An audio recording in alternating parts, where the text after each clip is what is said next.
आप लोगों ने देखा हो परसों का जो मामला है, परसों आप लोगों को मैंने सारी बातें बताई कि बुढ़ाक के किसान आए हुए हैं, बुढ़ाक बांडाड़ी 2-3 गाँव के किसान आए हुए हैं। तो उस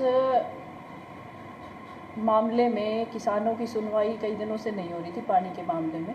तो वो उसके लिए भाई एससी साहब ने हमारा फ़ोन नहीं उठाया, मैं चली गई, मैं आमने सामने बैठ के बात करें, अगर आप हमारी बात का जवाब नहीं देते तो हम मुख्यमंत्री जी से इस बारे में पूछें। तो उस समय आप लोगों ने मुझसे सवाल किए कि मेरी बैठक में सुंडाबास में क्या हुआ। तो मैंने आपको बताया भी कि हमारी बैठक, जो कुछ लोग कहते हैं कि इनको भगा दिया गया, बैठक नहीं करने दी, उसको मैं क्लियर कर दूं। 3.5 घंटे बैठक चली है और बैठक हम पूरी करके आए हैं। तीनों मंडलों की कार्यकारिणी जो संपूर्ण हुई, चाहे काजला की हो, चाहे आदमपुर की हो, चाहे वो सुंडाबास की हो, बासमत मंडल की, उस बैठक में कुछ लोग आए और उन लोगों ने बैठक के दौरान हू हल्ला किया। वो चलिए प्रदर्शन कर रहे थे, लेकिन प्रदर्शन का एक तरीका होता है कि आप एक जगह पे खड़े होकर नारेबाजी कर सकते हो, लेकिन आप जो वहाँ बैठक चल रही है उस कमरे में पेड़ को लाके तोड़ के काट के और उससे उस दरवाजे को ठोक के तोड़ नहीं सकते जहाँ पे बैठक चल रही है। जिस अधिकार से वो आंदोलन कर रहे हैं या प्रदर्शन कर रहे हैं, उसी अधिकार से हमें भी बैठक करने का अधिकार है। आप लोगों से पूछना चाहती हूँ, क्या हमें बैठक करने का अधिकार नहीं है? अगर हमें नहीं है, संविधान ये कहता है हम बैठक ना करें और वो प्रदर्शन करें और मारपीट भी करें, तो हम पीछे हट जाएंगे। बीजेपी का कोई कार्यकर्ता बैठक नहीं करेगा। अगर संविधान हमें अधिकार देता है हम भी अपना कार्य कर सकते हैं, तो हम ज़रूर करेंगे और उसका जवाब भी देंगे। और बैठक ख़त्म होने के बाद उन लोगों ने जो चाय समोसे कार्यकर्ताओं के लिए आए थे, वो चाय समोसे लूट लिए, पानी के कैंपर थे वो तोड़ दिए, महिलाओं को 4 को कहा कि इनके बाल पकड़ के घसीटो, ये दोबारा नहीं आएंगी, दोबारा बैठक का हिस्सा नहीं बनेंगी, इनके बाल पकड़ के घसीटो। जबकि वो महिलाएं थी उसी जगह की, पास के गांव की महिलाएं थी, उन्हीं की बहनें थी। भारत माता की फ़ोटो को तोड़ा गया, पंडित दीनदयाल उपाध्याय जी की फ़ोटो को तोड़ा गया, डॉक्टर श्यामा प्रसाद मुखर्जी की फ़ोटो को तोड़ा गया। भारत माता की फ़ोटो को तोड़ना कहाँ तक उचित है? इन लोगों ने ये कार्य किया जो कि मैं इसको बहुत ही घिनौना, ये कहाँ तक उचित है? उन लोगों ने ये सारी चीज़ें की। आप लोगों ने मुझसे पूछा सिंचाई विभाग के दफ्तर में कि उस दिन क्या हुआ। ये चीज़ें होने के बाद मैंने ये कहा कि वो लोग जो ये सब चीज़ें करके आए हैं वो लफंगे हैं, वो दारूबाज हैं, वो महिलाओं को छेड़ते हैं, वो ऐसे लोग हैं। तो कौन सा गलत कहा मैंने? क्या मैं गलत हूँ यहाँ पे? मैंने ये तो नहीं कहा कि किसान लफंगा है, मैंने ये तो नहीं कहा किसान लफंगा है। किसान तो मेरे दादा भी थे, मेरे पिता भी हैं और मैं भी किसान हूँ। किसान का मैं बहुत सम्मान करती हूँ। मैं उन लोगों को, उन किसानों को लफंगा नहीं कह रही, मैं उन लड़कों को लफंगा और दारूबाज कह रही हूँ जिन्होंने बीजेपी की बैठक में आके तोड़ फोड़ की, हमारे मान सम्मान को ठेस पहुँचाई। उन लोगों के लिए ये शब्द थे। और आज की तारीख में सब लोग जो आंदोलन का हिस्सा है, ज़्यादातर लोग, सब तो नहीं कहूँगी, ज़्यादातर लोग जो मेरे नाम से प्रसिद्धि पाना चाहते हैं, छोटे मोटे जो घूमते रहते हैं ना, जो प्रसिद्ध होने के लिए, चाहे उसमें महिलाएं भी आ जाती हैं, कई महिलाएं भी हैं ऐसी जो मेरे परिवार को लेके, मुझे लेके गंदी गंदी बातें वीडियोस बना के डाल रहे हैं, गंदी गंदी बातें कह रहे हैं। इसके लिए मैंने आज आप लोगों को बुलाया था कि उन लोगों को मैं बता देना चाहती हूँ कि ये जो कमेंट करने वाले लोग हैं, पिछली बार मैंने जो रिपोर्ट दर्ज करवाई थी, जो कमेंट गंदे किए थे वो सब भाग गए, सोशल मीडिया अकाउंट से अपनी आईडी तक हटा दी उन लोगों ने। अगर आप लोग जिम्मा लेते हो कि मैंने ये शब्द आपके लिए कहा है और मैं डंके की चोट पर कह रहा हूँ, तो ये कायम रहना, अपना अकाउंट डिलीट मत करना इस बार। फिर साइबर सेल वालों को तकलीफ़ होती है उनके अकाउंट ढूंढने में, क्योंकि इस बार कार्रवाई ज़रूर होगी। जो लोग भी गंदगी फैला रहे हैं समाज में, किसने अधिकार दिया उनको गंदा बोलने का? जब हम किसी के लिए गंदा नहीं बोलते, समाज में गंदगी फैला रहे हैं ये लोग, उनको समाज को गंदा करने का कोई हक नहीं है।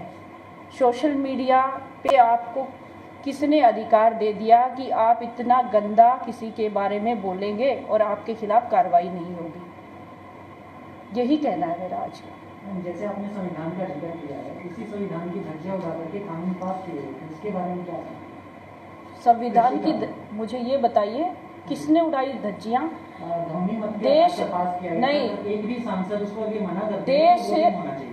देश की सरकार को लोगों ने चुना है, पार्लियामेंट में बहुमत साबित होने के बाद कानून पास हुआ है। किसने कहा कानून की धज्जियां उड़ाई? संविधान। अगर एक भी सांसद उसके लिए मना करता है तो उसके लिए वोटिंग होना चाहिए, और जिसको हटा दिया गया हो ही नहीं सकता। पार्लियामेंट में अगर बहुमत साबित नहीं होता है तो कोई कानून पास नहीं हो सकता। सुन नहीं रहे, ध्वनि मत के आधार पर किया गया था। तो कोई एक भी सांसद उसके लिए मना करता है ध्वनि मत के आधार पर नहीं होना चाहिए, तो वोटिंग होना चाहिए और उस चीज की सुनवाई ना होकर के कानून पास कर देगी। मेजोरिटी अगर कहती है ना पार्लियामेंट में, वो वही चीजें होती हैं। लेकिन कानून की बात हो रही है। हाँ, कानून की संविधान हमारा कहता है देश की सरकार जो बनी है, देश के लोगों ने चुना है उसको और बहुमत के साथ चुना है, तो बहुमत जो कहता है वो ये चीजें होंगी ना सरकार में।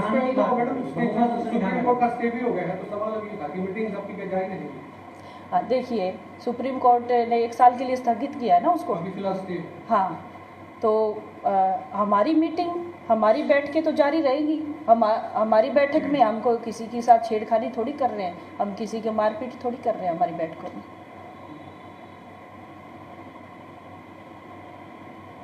किसान कह रहे थे माफी मांगी किससे?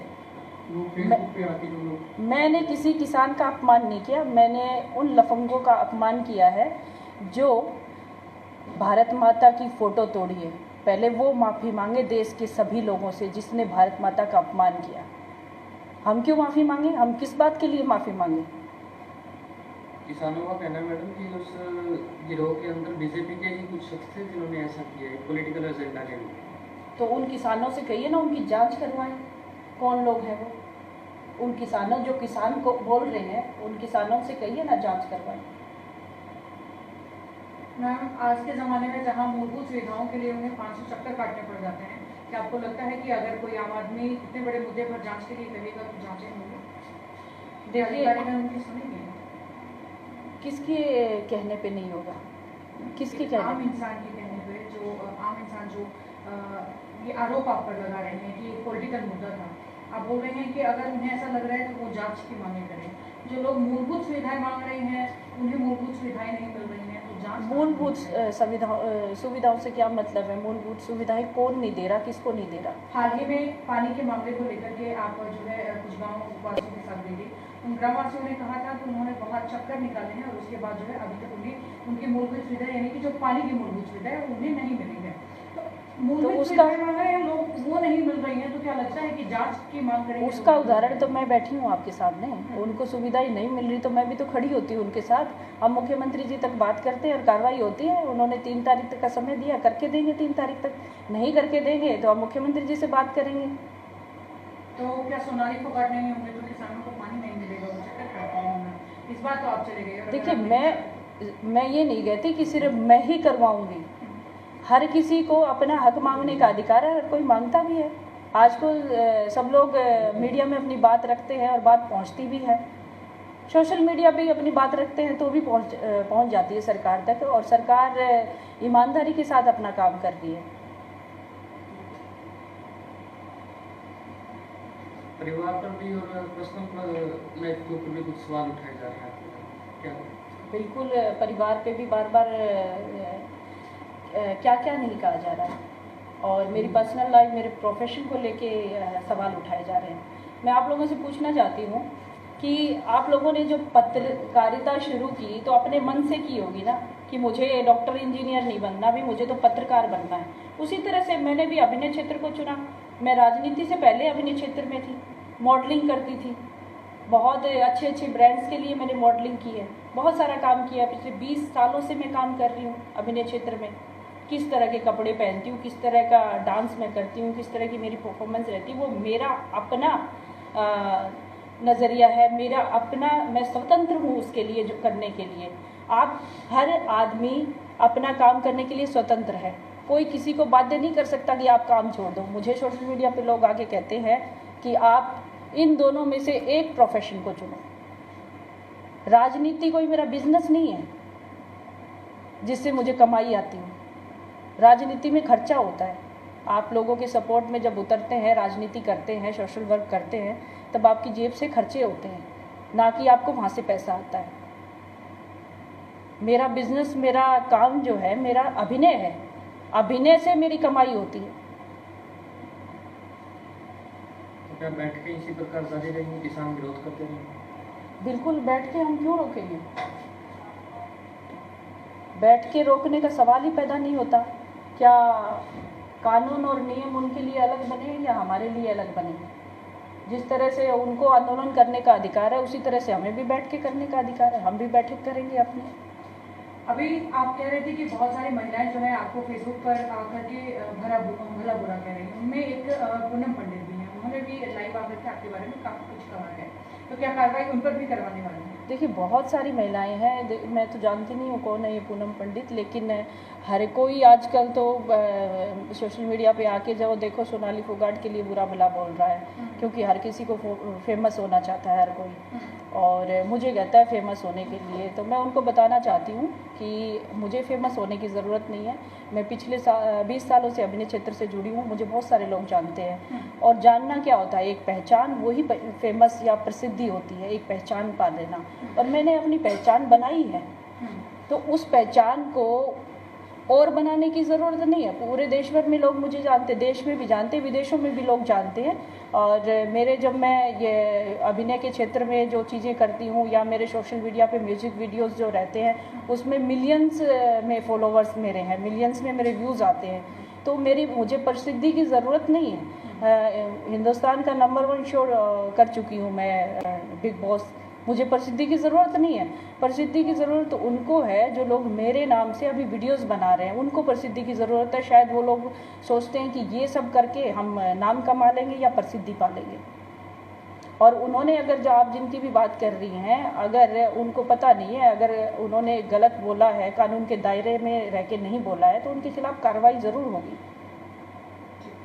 अभी मनोज राठी जी ने भी कहा मैडम कि हस्बैंड को लेके कुछ खुलासा करेंगे, हमारे पास में कुछ ऐसा है, हम चाहे आप FIR भी करवा सकते हैं, हम डरते नहीं हैं, DIG साहब को बोल दीजिए, वो आपकी बात सुनते होंगे, हम नहीं डरते। उस विषय पे क्या? इस तरह के लोग इसके अलावा कुछ नहीं कर सकते। उनसे मैं कहना चाहती हूँ, आपने एक दिन पहले भी बोला था, 2-4 महीने पहले, आपने किया क्यों नहीं? घर क्यों बैठे? आप लेके आइए ना, सब चीज़ें निकाल के लाइए। मैं तैयार हूँ, आप लेके तो आओ। आपको किसने रोका? किसने हाथ पैर जोड़े आपके जाके? आप लेके आओ ना। रिपोर्ट तो हम करवाएंगे अब दर्ज उनके खिलाफ। उन्होंने किस बेस पे बोला है ये? हम लोग करवाएंगे। आपने देखा होगा पिछले बार जब उन्होंने बोला था, तो मेरी सास ने उनको चैलेंज किया था कि मेरे बेटे के बारे में अगर आप ऐसा बोलते हो तो आपको कोर्ट में मेरा इसका सामना करना पड़ेगा। और हम लोगों ने इस बात को सीरियस नहीं लिया था। मुझे लगा कि ऐसे ही बेकार आदमी है, ऐसे ही बोल रहा है, इसका काम है ऐसे बोलना शायद, तो हमने इसको सीरियस नहीं लिया था। लेकिन आज मैं सीरियस ले रही हूँ। इसने दूसरी बार बोला है तो इसको इसका जवाब देना पड़ेगा।